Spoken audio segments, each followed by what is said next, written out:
கர்த்தருடைய நாமத்திற்கு மகிமை உண்டாகட்டும். இயேசுவே இரட்சகர் என்ற நிகழ்ச்சியின் மூலம் உங்களை சந்திப்பது மிக்க மகிழ்ச்சி.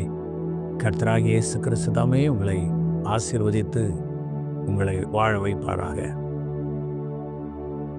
இயேசு கிறிஸ்து சீசர்களை பார்த்து அக்கறைக்கு போவோம் வாருங்கள் என்று சொல்லி அழைத்தது போல இன்றைக்கும் கர்த்தர் நம்மை பார்த்து அதே வார்த்தையை சொல்கிறார், அக்கறைக்கு போவோம் வாருங்கள். நம்மை அழைத்த கர்த்தர் எப்படிப்பட்டவர் என்றதான ஒரு தெளிவு நமக்கு இருக்க வேண்டும். நம்மை அழைத்த தேவன் நம்மை போஷித்து பாதுகாக்க அவர் வல்லமையுள்ள தேவனாயிருக்கிறார். அவர் போஷிக்க, நம்மை போஷிக்க அவர் வல்லமையுள்ள தேவனாயிருக்கிறார். மத்தேயு 6ஆம் அதிகாரம் 33ஆம் வசனத்திலே பார்க்கிறோம், முதலாவது தேவனுடைய ராஜ்யத்தை தேடுங்கள், அவருடைய நீதியை தேடுங்கள், அப்பொழுது இவைகளெல்லாம் உங்களுக்கு கூட கொடுக்கப்படும்.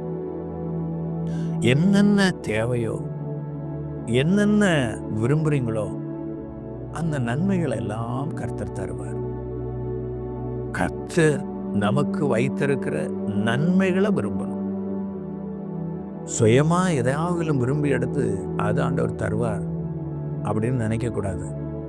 கர்த்தருக்கு ஸ்தோத்திரம்.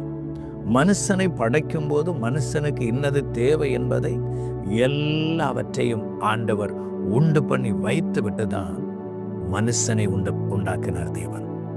பூமியின் மண்ணினாலே உருவாக்கி அவருடைய ஜீவ சுவாசத்தை கர்த்தர் நமக்கு கொடுத்தார். எவ்வளோ நல்ல ஆண்டவர், எவ்வளோ நல்ல கர்த்தர். ஆகையினாலே நம்மை அழைத்த தேவன் நம்மை போஷிக்க அவர் நல்லவர். ஃபுல் வீடியோவை பார்க்க ஹேண்டில் கீழே இருக்கிற ப்ளே பட்டனை கிளிக் பண்ணுங்கள்.